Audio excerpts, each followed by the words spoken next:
tanpa basa-basi kita langsung masuk ke game yang keempat kita di second half untuk malam hari ini. Here we go, Sanho. Yap, betul sekali. Di mana garis pesawatnya kali ini? Harusnya ini dari, bentar, gue lagi menebak-nebak. Harusnya ini dari bagian Pulau Camp Charlie Selatan, nggak sih? Camp Charlie, menuju Hatin ke nggak sih? atas Hatin. Sekitar situ lah kurang Harusnya lebih. ya. Pokoknya, yes, ini dia. Menarik sekali garis dan circle-nya yang sudah mulai timbul.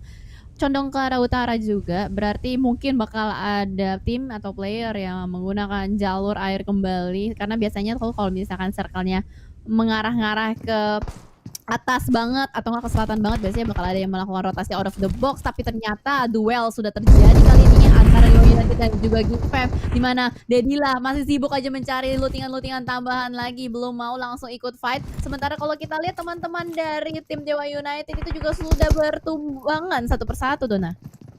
Iya, nah ini dia nih, dengan zona seperti ini dan juga dengan map yang seperti ini akan terjadi huru-hara di awal-awal ya. Tim Dewa United kali ini posisinya benar-benar masih kepres banget ya, karena lihat Caitlyn sudah mulai mengawasi ke arah dalam, sudah mulai membuka fire-nya, tapi masih belum bisa mendapatkan hasil yang dia harapkan pastinya ya. Tim Geek kali ini harus bertahan dengan dua playernya dan masih saja bertahan, masih belum berusaha untuk menusuk ke dalam arena tersebut. Oh, ternyata Caitlyn pun kali ini mendapatkan dua player dari tim Dewa United tanpa mempunyai helm kali ini. Oh my god. Caitlyn. Wow. Itu tadi adalah sebuah mekanik yang cukup menakjubkan ditunjukkan oleh seorang Caitlyn. Proning shot yang begitu tajam dan benar-benar on point, timingnya sangat tepat juga, momentumnya dia dapat banget. Dia bisa melumpuhkan dua player sekaligus dari tim Dewa United. Bahkan kali ini posisinya masih berimbang juga ya. Sudah bertukar kill juga, dari 2 kill untuk tim Dewa United dan juga tadi 1 kill untuk tim Dewa United. Dan sementara itu kita bakal fokus kembali ke sisi lain. Kali ini ada tim Lunanera juga yang sudah mulai berhadapan di area KAO dengan tim nomor 15, yaitu tim 88 Esports. Yoi, nah begini nih, jadi benar-benar apa ya, rame terus ya dari awal-awal pertandingan. Bahkan di menit 3 pun juga lagi-lagi kita akan melihat nampaknya akan terjadi pergesekan juga antara dua tim yang sekarang sedang berada di komplek KAO. Komplek kita sebutnya ya, karena rumahnya banyak. Komplek ya, cluster, nggak cluster juga karena ini ada di pulau lah ya, di pulau-pulau gitu. Tapi sementara ini cukup menarik ya, KAO yang begitu kecil bisa dibagi, bisa di-sharing juga untuk dua tim. Sepertinya dari Lunanera nggak mau terlalu tergesa-gesa juga, mengingat tim Lunanera masih belum mendapatkan poin yang cukup, bahkan sangat minimalis. Tersisa 3 game aja, mereka nggak boleh sia-siakan. Ini adalah do or die untuk tim Lunanera. 88 Esports yang malah kali ini sudah mulai bergerak secara perlahan-lahan untuk mencari step ataupun mencari informasi lebih lagi dari Lunanera. Dan nampaknya masih belum mau bertemu juga ya, masih belum mau mengengage sebuah perang untuk mereka berdua kali ini. Tapi nampaknya Dewa United pun juga lagi bersinggungan dengan tim Geek di seberang sana yang bisa kita intip dari killing feed-nya tadi sudah mulai muncul. Ternyata di HBD nampaknya ya dua player dari tim 88 sekarang dalam keadaan yang cukup terpres, tapi mereka bisa malahan membalikan keadaannya. Lagi kali ini 88 hanya kehilangan seorang Joy yang sekarang berada di posisi knock, masih bisa diselamatkan pastinya ya untuk sejauh ini, dan mereka sudah mengantongi 1 kill point. Kelihatan banget ya, itu dari tim 88 Esports yang lebih memiliki confidence untuk langsung maju memberantas tim Lunanera. Tapi Lunanera kita akan lihat seperti apa decision makingnya. Akankah Lunanera berusaha untuk disengage atau Lunanera akan memaksakan keadaan untuk fight 2 versus 4 situation dari arah bagian utara KAO, karena sejauh mata memandang ini dari dua punggawa Lunanera masih belum meninggalkan area tersebut, malah lebih ke arah mencari informasi lebih lagi.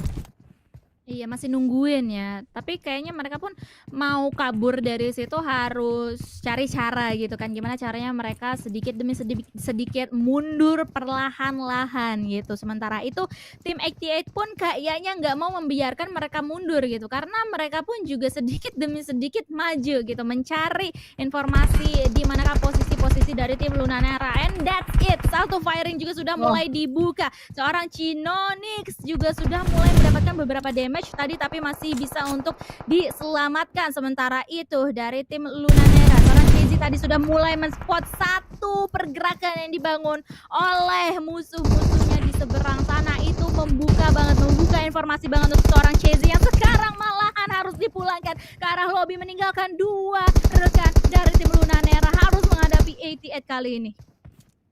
Piwa yang sudah berada di belakang Broken Wall sudah mendapatkan informasi Ayane di depan sana terus-menerus memberikan pressure. Piwa nggak mau terlalu terburu-buru juga mengingat belum memiliki threat sama sekali, bahkan helm level 1 ini sangat tidak cukup, tapi Ayane sudah smoke masih bisa berlari-lari, bahkan bisa mendapatkan seorang Piwa. Oh my god, begitu tajam aim dari Asian Esports, bahkan langsung menumbahkan keseluruhan dari tim Lunanera. Wow, what a nice gameplay dari 88 Esports, bahkan masih sempat untuk di-taunting.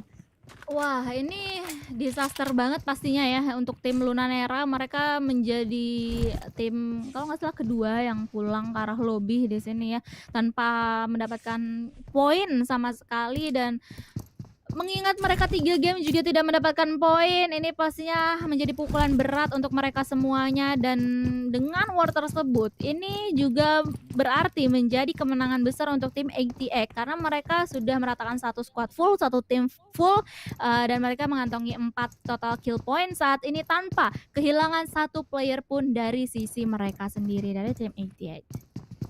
Yes, benar. Itu udah menjadi kemenangan besar ya untuk di early game atau early fight yang tadi berhasil mereka menangkan. Dan sementara itu di sisi lain ini ada supply Noni yang mengisi bagian perumahan-perumahan di sekitar dengan Paradise.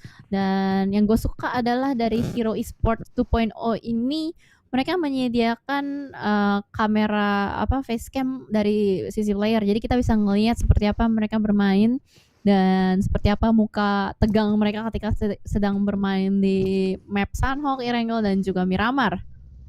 Nggak cuman muka tegang sih, pastinya muka puas kalau misalnya bisa wipe out satu tim gitu kan. Itu bisa terekam dengan sangat baik gitu. Dan pastinya dengan facecam tersebut juga kita bisa melihat player-player yang mungkin jarang kita lihat gitu kan nama-namanya.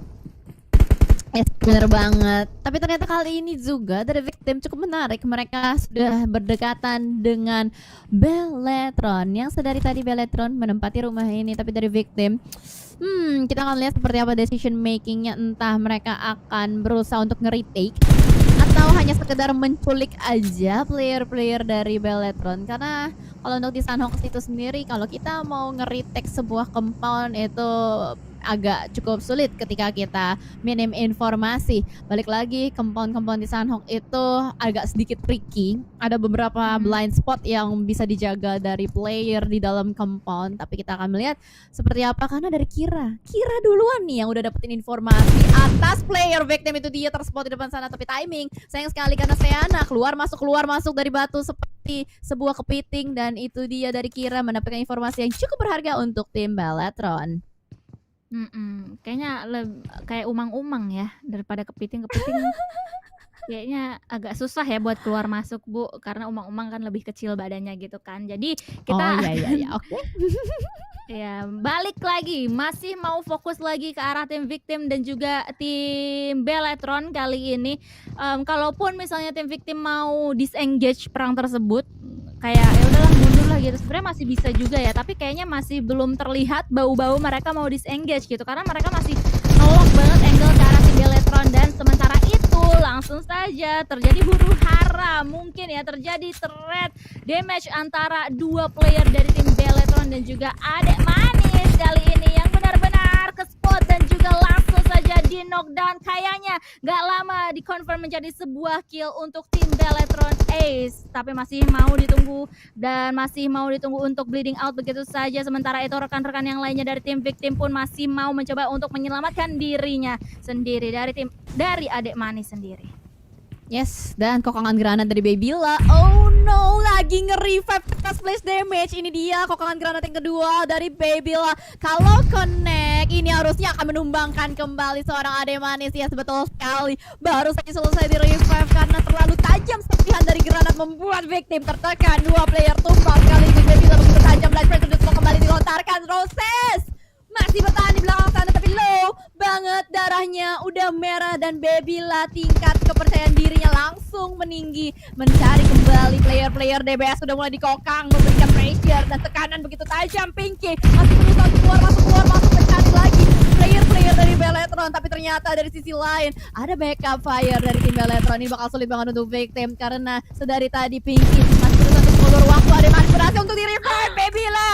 Timing tidak tepat untuk Beletron, enggak langsung ngeras begitu saja, membuat victim mendapatkan timing dan momentum dan terlambat sudah untuk Das maju, tapi masih belum selesai perangnya. M249 sudah di tangan Das, mencari kembali player-player last standing dari Beletron dan Pinky masih berusaha untuk melawan revive, mencari di luar sana, meledak mobilnya. Seana pulang, masih usaha revive yang dibangun oleh Pinky, berhasil untuk melawan revive, tapi Das sedikit menahan waktu, mengulur waktu lagi, dan Pinky lagi asik-asik looting. Das mendapatkan momentum langsung mencari kembali ke depan sana, spray down ade manis tertangkap sudah, ketumbang kembali. Pinky sedikit tidak percaya diri karena M249 dari Das begitu menegangkan dan ternyata what happened? Pinky save the day. Victim berhasil meratakan Beletron Ace. Oh my god, Pinky sebagai player atau the last woman standing tadi berhasil untuk membalikan keadaannya dan dia harus berhadapan dengan Rambo tadi. Dan Rambo itu dipegang oleh salah satu player yang cukup gemilang juga pastinya ya, yaitu Das. Dan well played pastinya, tadi gue udah kayak berpikir ini bakalan dibalik-balikin keadaannya karena tadi itu sebenarnya mereka keadaannya juga kayak gitu kan, berbalik.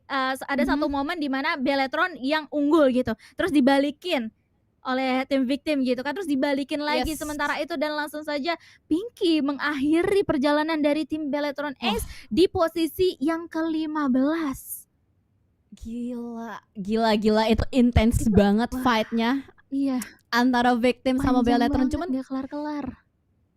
Menurut gue tadi sangat disayangkannya mungkin timing sih. Timing dari Beletronnya itu loh. Tadi ketika mereka berhasil untuk nge-take down player-player dari victim satu persatu, nggak langsung maju begitu saja. Jadinya mereka tuh memberikan waktu untuk victim melakukan reset kembali, nge-revive, nge-healing, nge-revive, nge-healing. Dan dari Pinky itu wah gila, dia jiggle-jigglenya, dia mainin momentum jaga badan keluar lagi. Bayangin loh, itu M249, lu jadi last standing, pegang M4 doang, lawannya M249 dan itu Das. Das itu kan bisa dibilang player yang mengerikan gitu loh sebagai rusher kan. Wah, gokil. Dan padahal tadi kalau nggak salah sempat di mana victim itu hanya menyisakan Pinky seorang gitu kan, yang dimana kayak yang tadi momentumnya lu sebut Babila itu tingkat PD-nya udah meningkat gitu kan. Nah itu tuh momentum seperti itu, dan somehow victim berhasil untuk keluar dari tekanan tersebut gitu. Alright, well played sekali untuk para player-player ini ya. Dan kita akan masih terus melanjutkan peperangan yang ada. 14 tim masih bertahan kali ini di Pulau Bravo. Masih ada 14 tim seperti yang sudah dikatakan Dona juga di Pulau Bravo. Dan sudah cukup ramai juga di bagian sentralnya. Circle ke arah Paradise ini cukup menarik juga ya. Tim yang berada di Paradise nggak terlalu banyak pergerakan yang harus dilakukan. Dan sementara dari Grims pun ketika sedang bergerak mengspot kembali beberapa player dari tim nomor 4 Capital 9X kali ini akan menjadi korbankah dari Grims atau malah kebalikannya. Iya, dan nampaknya mereka juga masih akan menunggu momentum. Kalau kayak gini udah tinggal mencari kalau ada yang muncul kepalanya atau badannya tiba-tiba, atau mereka bisa menciptakan momentum tersebut dengan menggunakan granat juga gitu kan. Dan pastinya selagi mereka membuka atau membangun momentum tersebut gitu, mereka harus sabar banget seperti halnya yang dilakukan oleh Jea tadi ya. Sabar banget untuk Mhm. bisa melock satu window yang berisikan C9. Yes, dan ternyata somehow Scarlet sepertinya overpick dari arah dalam rumah atau dari seberang komplek. Terdapat player-player dari Grims yang langsung saja maju, tapi ternyata ada backup fire dari Sotpeh nggak membuat Grims leluasa untuk langsung menerabas rumah di depan sana. Dan kali ini dari C9 dan juga Grims trading knock terjadi, tapi Scarlet masih bisa diselamatkan karena posisinya terpisah seorang diri dari teman-temannya. Dan nampaknya ya akan langsung aja dibangun usaha untuk menyelamatkan Scarlet. Sementara itu rekan-rekan yang lainnya akan mengawasi nih keberadaan dari tim Grims di luar sana, di seberang sana. Yang dimana tadi mereka udah cukup mengumpulkan informasi yang akurat banget di manakah keberadaan para player-player dari Grims. Nah ini dia nih. Sementara itu di sisi yang lainnya sepertinya ada pertemuan antara tim Rubik dan juga RR Kingdom ya, dimana terjadi trading knock, tapi kita akan langsung lihat saja huru-hara tersebut yang dimana tim Rubik sudah mengumpulkan total 4 kill point. Dan kita kembali lagi ke huru-hara yang terjadi antara Z9 dan juga Grims. Yes, kita masih ngotot-ngototan aja di dalam rumah. Wow, IQ 200 gameplay menembak dari arah belakang, berusaha untuk melakukan backstep dari arah jendela yang lain, membuat Grims terbokong. Tapi masalahnya masih belum cukup pelurunya untuk bisa menumbangkan player-player dari Grims, dan timing untuk granat belum cukup. Namun begitu tajam UMP yang berhasil dipegang oleh Sotpeh berhasil untuk menumbangkan seorang player dari Grims kembali keluar dari rumah. Jika tim Project John yang berhasil menumbangkan Sotpeh, tidak cukup ternyata dari Mickey yang harus berjuang kembali dengan Scarlet. Dua player yang masih aktif dari Capital Line mencari kembali, kakinya kelihatan dari arah bawah, tapi ternyata bukan lari ke kiri kanan ke tuyul, masih bisa kabur dan ternyata berhasil juga ditangkap.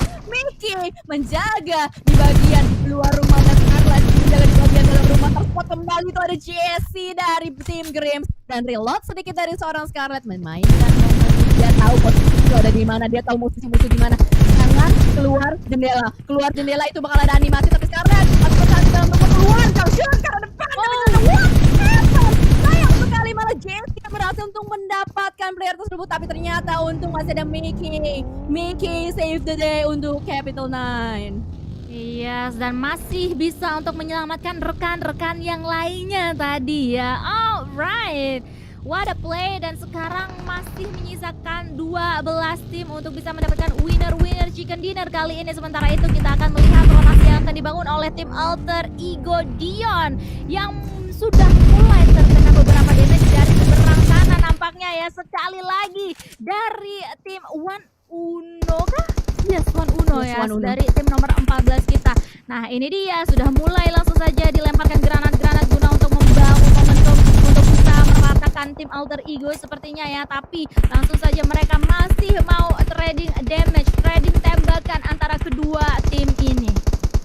Betul sekali, One Uno punya PR untuk bisa membersihkan Alter Ego. Sementara mampukah Alter Ego Dion menjadi palang pintu yang cukup kuat di bagian bibir circle. Dan ternyata One Uno masih fokus juga dengan tim lain, itu ada tim nomor 10 yaitu Rubik Fizer yang cukup mengganggu. Terspot kembali Vanilla, what happened? Berlari begitu bebas, kalau langsung mudah sekali ditumbangkan oleh seorang Macha. Tapi One Uno gak mau terlalu fokus dengan Alter Ego, dia tahu ada tim lain yang harus mereka beresin terlebih dahulu. Dan ternyata kali ini ada Rubik di depan sana yang masih dicari kembali keberadaannya oleh One Uno. Langsung belok ke arah kiri, tapi ternyata dia dikirim untuk fokus ke arah Alter Ego kali ini. Dan ternyata Alter Ego masih cukup sabar juga untuk menahan pergerakan dari One Uno, Dona. Wah ini benar-benar si One Uno benar-benar rapih banget permainannya, dan mereka pede banget gitu kan. Walaupun dia hanya seorang diri, dia diutus untuk bisa menjaga keberadaan dari tim Alter Ego. Sementara rekan-rekan yang lainnya akan menyapu bersih terlebih dahulu tim dari Rubik sendiri gitu kan. Dan ini dia Macha yang langsung aja mungkin mencari satu player dari tim Rubik terakhir. Dan langsung aja Macha harus tertunduk. Let's go, di seberang sana harus dilakukan backup, tapi nampak nampaknya Macha harus langsung dikonfirm menjadi sebuah kill. Hanya menyisakan Lavin seorang diri kali ini yang harus fokus ke arah tim Rubik. Macha tadi tidak sempat untuk memberikan perlawanan. Oh my god! Dan Dew pun juga mendapatkan satu the last woman standing dari 1UNO, yaitu Lavin. Wow. Wah, gokil. Dew dari Rubik save the day banget buat Rubik. Asli itu dia tinggal sendirian doang di belakang batu. Dan what happened with 1UNO, dia ngeras beramai-ramai di belakang batu. Mungkin miscommunication atau miscalculation nampaknya terjadi dari tim 1UNO. Dan sangat disayangkan sekali Lavin, the last girl standingnya juga tadi nggak punya coveran sama sekali, hanya nge aja. Dan itu posisinya udah ketahuan banget juga, jelas banget dari Dew berada di belakang batu. Itu agak sedikit high ground juga, secara otomatis kelihatan posisi dari Lavin. Dan itu dia, 1UNO harus puas di posisi ke-12 tadi. Gue sudah dari tadi melihat peperangan yang terjadi ya, dan nampaknya juga akan langsung terus-terusan terjadi gitu antara tim Boom dan juga tim nomor 5 kita itu Supply Noni. Nampaknya Boom pun sudah langsung saja bisa melibas satu persatu tim Supply Noni kita kali ini, hanya menyisakan Pau seorang diri yang nampaknya masih bisa untuk menyelamatkan rekan-rekannya. Sementara itu di sisi yang lainnya, di pinggiran zona kali ini juga sudah ada huru-hara antara tim C9 dan juga tim Alter Ego Dion. Ini adrenalin gue memuncak banget sih melihat war yang dibangun oleh para ladies ini. Intens banget dari tadi. Ya, seru banget asli, nggak bohong. Banyak sekali close combat yang terjadi, dan itu adalah close combat kayak 4 versus 4 situation. Itu yang membuat map Sanhok kali ini benar-benar panas banget. Lain cerita dengan map Sanhoknya yang biasanya dimana cuman penculikan doang. Ada yang lari ditembakin, terculik, hilang dari map. Ada lagi yang lari ke knock, di revive. Itu akan menjadi map Sanhok yang membosankan. Tapi para pro player ladies mematahkan teori kita dan ditunjukkan dengan close combat banyak sekali, 4 versus 4 situation dan adrenalin 4 versus 4 situation banyak sekali terjadi. Dan ternyata somehow Onyx masih bertahan dengan gameplay mereka yang sedikit mereka turunkan, nggak terlalu agresif, fokus ke arah rotasi karena mereka tahu mereka butuh poin yang stabil untuk menyelesaikan rally kedua pada hari ini.